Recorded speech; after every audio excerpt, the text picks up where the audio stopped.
On today's World Insight, Hong Kong makes its choices for the Legislative Council after voters go to the polls.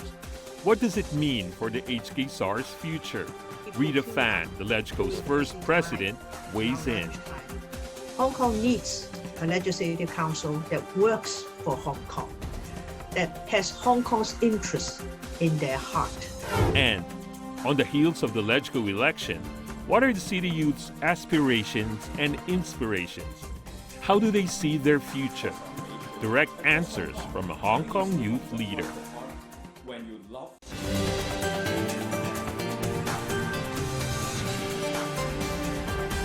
Here is our host, Tian Wei. Hello and welcome to World Insight. I'm Tian Wei. We begin in Hong Kong, where the Legislative Council election has wrapped up over the weekend. 90 members, a new LegCo under the principle Patriots Governing Hong Kong, has been formed. This is the very first election under the new electoral system.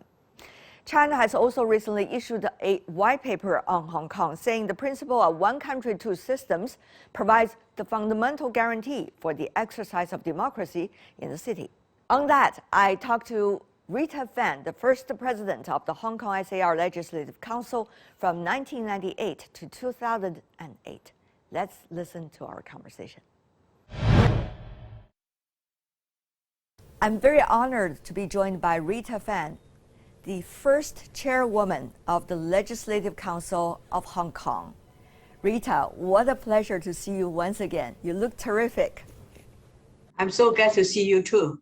What do you make of the latest results? New Legislative Council members in Hong Kong. Yes, new Legislative Council members are elected. They have gone through an open, fair competition, and they got the most votes, so they got to join the Legislative Council. Now, many of them are new members. I think they will have a learning period, but I'm sure they will show us their real potential as time goes by. Hong Kong needs a Legislative Council that works for Hong Kong, that has Hong Kong's interests in their heart. And also, they also are Chinese people who love their country. I think in this election, and those people who are elected, they satisfy the bill. How many of those members do you know, do you get to know? I mean, when you personally go to the polling station to vote, and also, what do you make of the makeup of these new members? They're coming from different walks of life, of course. Well, I went to my polling station near my home at 8:30, and I have to queue up because there's already quite a few people there. But we went through the process very smoothly. There were staff who were directing us, telling us where to go to the voting booth and so on. And I finished the whole exercise within about 5 minutes. So I'm the lucky ones. I didn't go at the busy period. But there are also people queuing up during the busy time, around lunchtime and so forth. I think this is a new beginning for Hong Kong. I was in the Legislative Council during the British days. In 1983, I joined the Legislative Council. In those days, we were all appointed members. And as appointed members, of course, we try to serve the community, and which we did. And then, with the coming of the joint declaration, the Chinese-British joint declaration, the British administration introduced election into the Legislative Council, I believe with the agreement of their Chinese counterpart. And so this election system is something we inherited from earlier on in British days. And as it goes on and on, we found that more and more members of the opposition, they object and try to drag the government policy as far as possible. They object because they want to object, not because they want to make the policy better. So eventually we got into a real bad situation that we just the Legislative Council is no longer operative. They couldn't even manage to establish a committee to study, scrutinize a bill. So I personally feel that we really have to change, and we have to change in a manner whereby all our legislative councillors really wanted to serve Hong Kong, not their own purpose or their masters somewhere else in the world. Is the current way satisfying to you? I mean, to elect the legislative council members. I mean, part of them are being elected directly by the voters, so to speak, in which you participated by going to the polling station. Some of them are representatives from organizations, and some of them are elected by the election committee. Some suggest are quote unquote sympathetic to Beijing. So now, how do you see the makeup of these members of Legislative Council? Are you satisfied with the way it is done and where they're coming from? Well, in the past, we have, in the last Legislative Council, we have half and half. One half from the district direct elections and one half from the functional constituencies. Now we have 20 members from district election, 30 members from functional constituency, and then 40 members from the election committee. Now the election committee itself is a group which is elected themselves from different professions, from different walks of life, from people who knows China mainland much better than others. People have connection there, and also those people who are contributing directly through their organization and so on towards the economic prosperity of Hong Kong. So we have a very wide range. And in fact, the election committee is not something new. That election committee has been there ever since our return to our motherland. And they have been electing the chief executive. What has been introduced now is that apart from the 10, the chief executive, they are also electing 40 members of the Legislative Council. Now, as you know, if you look at the Western politics, you will know that every president or prime minister needs support in their parliament, and that support comes from their party. In our case, the support for the chief executive is through electing the chief executive and also electing 40 members of the Legislative Council. The feeling of the people are very important. So therefore, we have from 10 districts, 2 legislative councillors from each district through one man, one vote. Oh. And then professional bodies are represented by the functional constituency. So in my view, I think we are well represented, much more well represented than before. On the other hand, though, this is the very first time this way of election is being done since the revision of the law. Now, to you, are you satisfied with the turnout, let's just say, compared to earlier years? How do you think Hong Kong will learn from this election to proceed to the next one?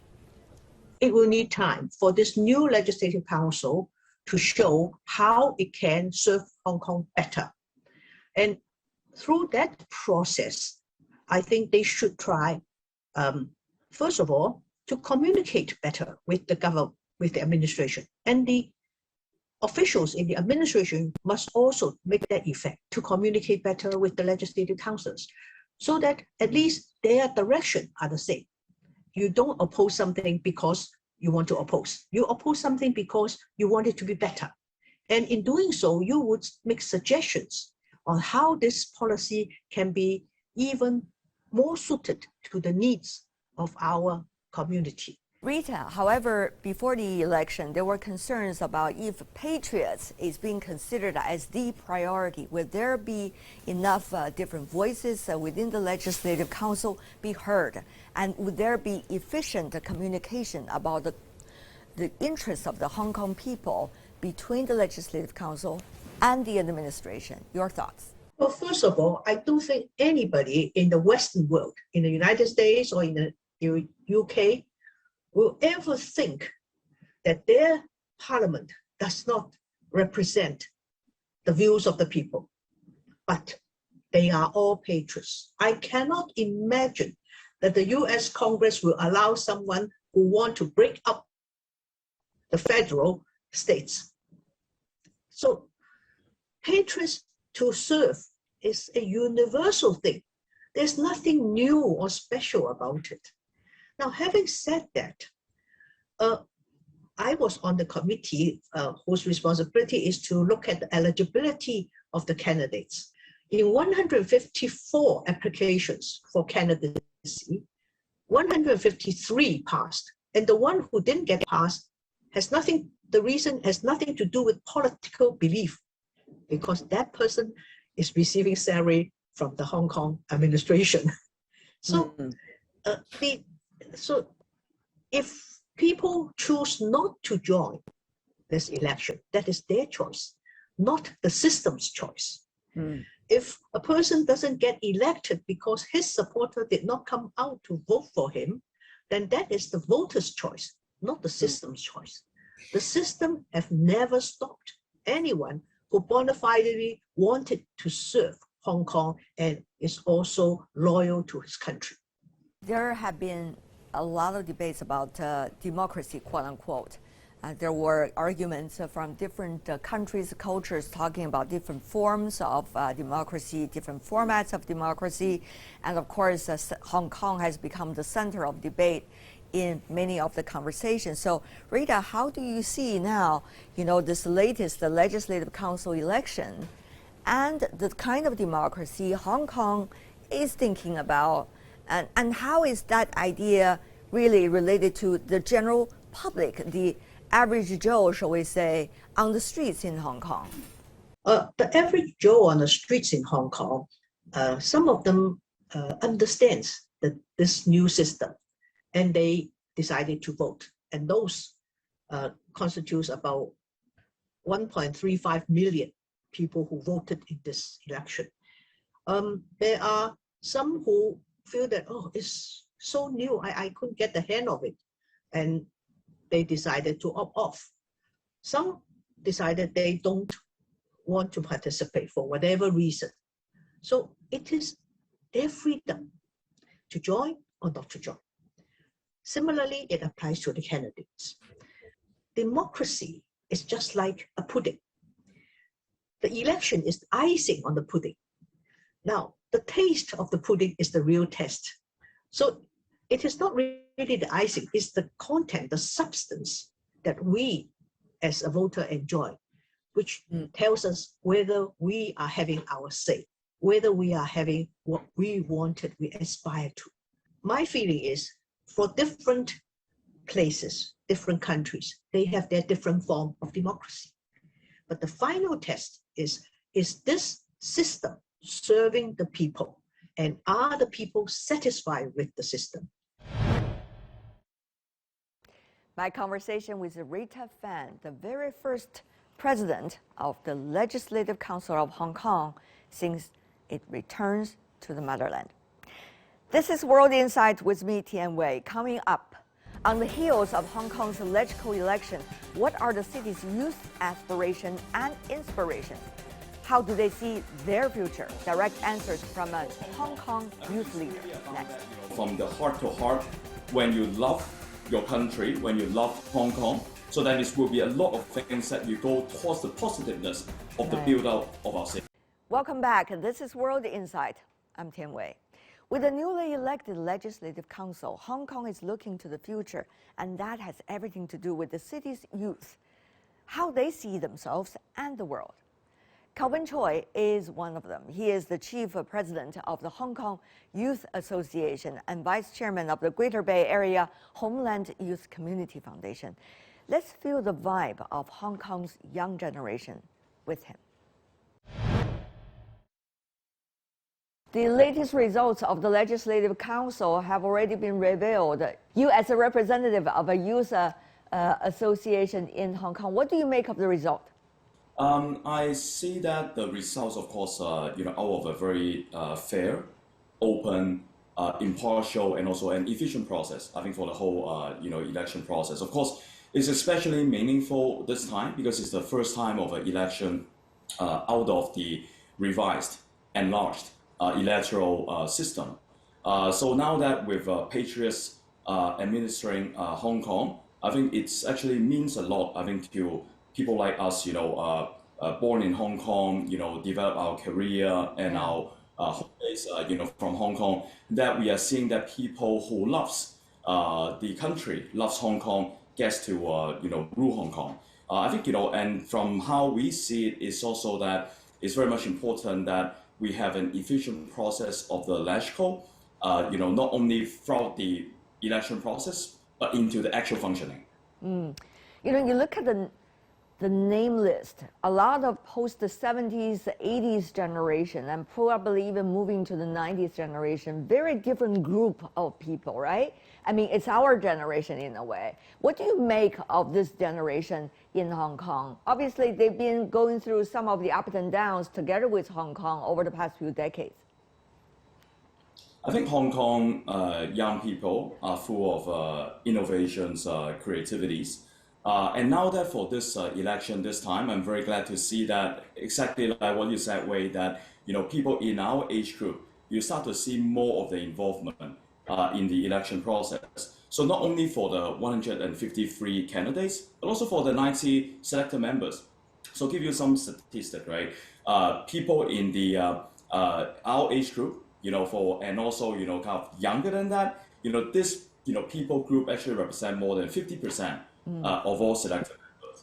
But if you look into the 80s and younger generation, including also 1990s, amazing to see this particular category representing over 20%, or in fact 21%, I think, of all the 90 members. So I think all these are very promising because what we want is actually a good diversity from all walks of lives and also age group.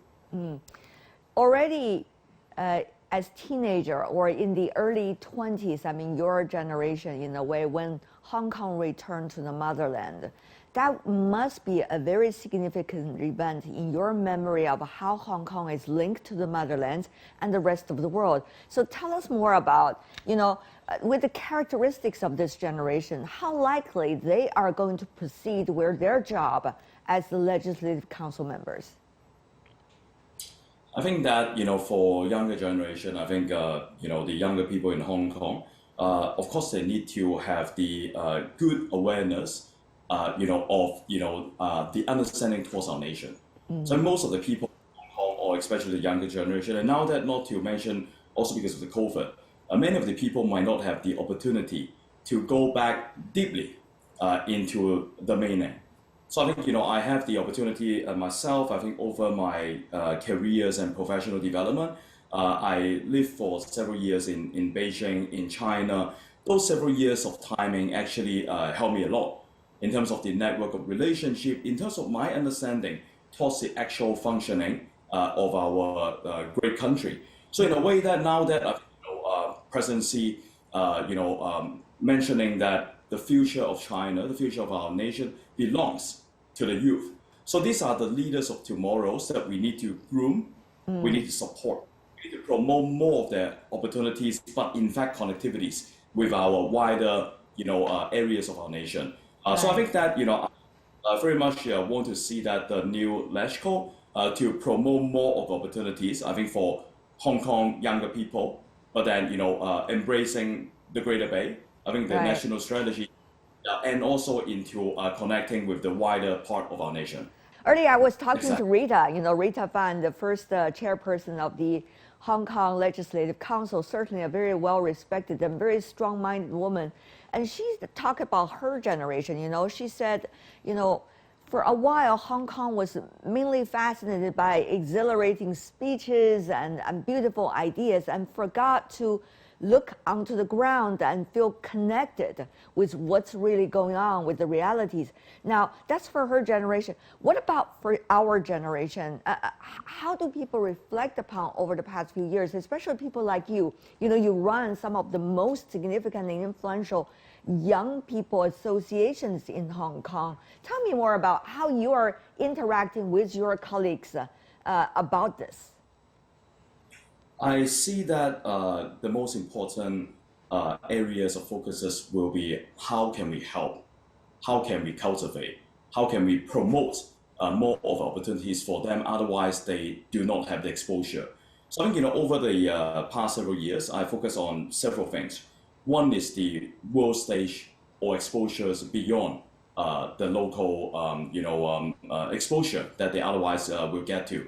So, for example, where you and I, we have been to the World Economic Forum. Absolutely. I think, it's always the mission that we bring more of the younger people or the young entrepreneurs. So that, previously, if you recall that we set up the Greater Bay Young Entrepreneurs Association. By the way, there was a lot of good parties at your tent at the World Economic Forum. I would never forget that.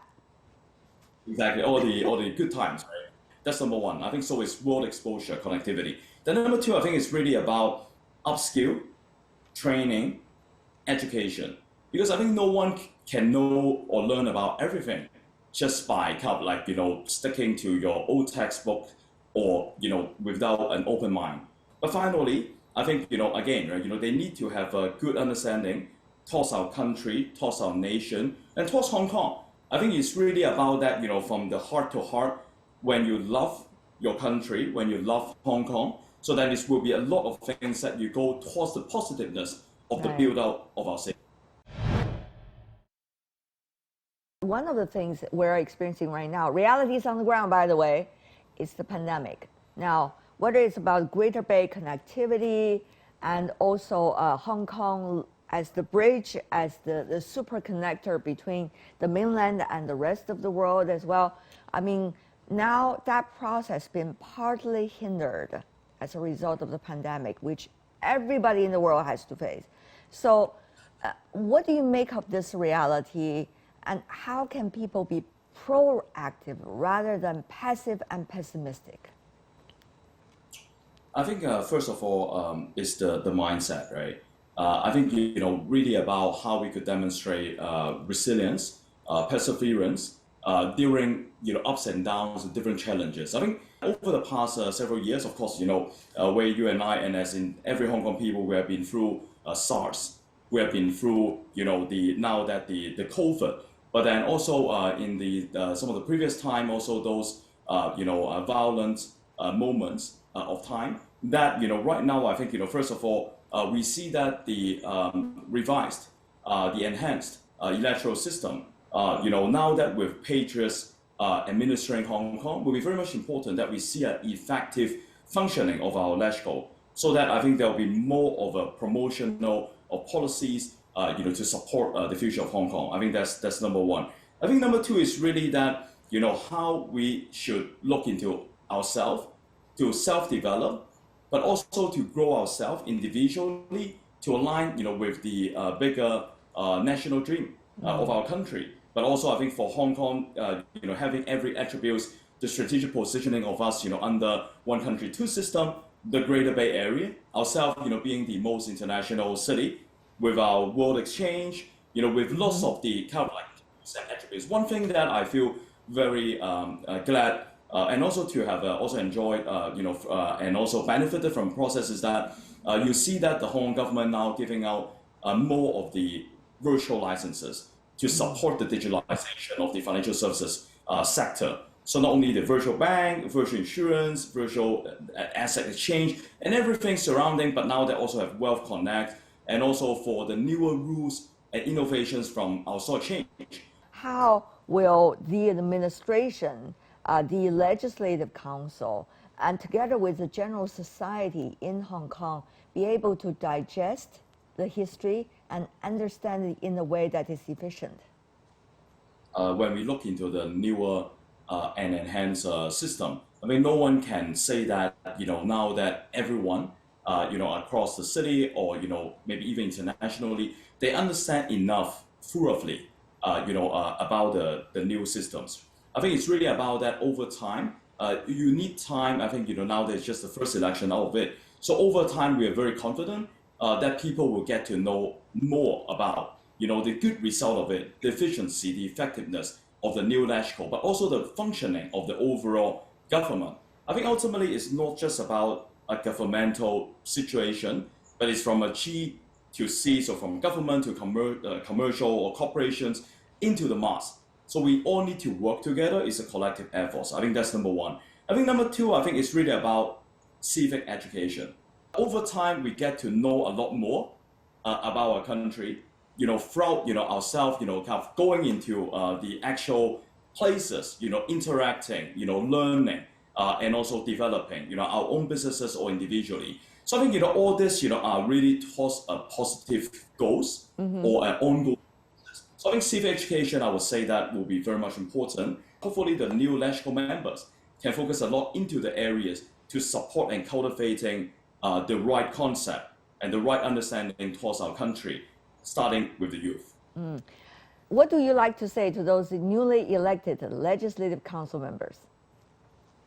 Well, be a connector yourself, not just Hong Kong as a connector. So each one of the new LegCo member, please widely connect. I mean, with all ages, all diversity, and also again, right, not just within Hong Kong. Sometimes I think the focuses have been too much of a local, but then we understand more about the broader country. But in fact, internationally, how others actually seeing us, or maybe perceiving us, but then how we could kind of tell them about the truths, the facts, the circumstances, and how we demonstrate. But of course, I think it's also I call for the attention and also the focuses by everyone, because again, it's not a single focuses or a single effort, but it's a joint ownership and responsibility.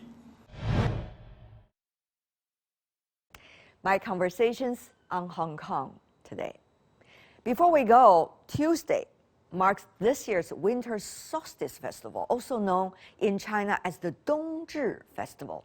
It is one of the 24 solar terms in the traditional Chinese calendar, meaning the day with the shortest daytime in Northern Hemisphere. People across China celebrate the festival with special dumplings honoring deities and also, of course, family reunions.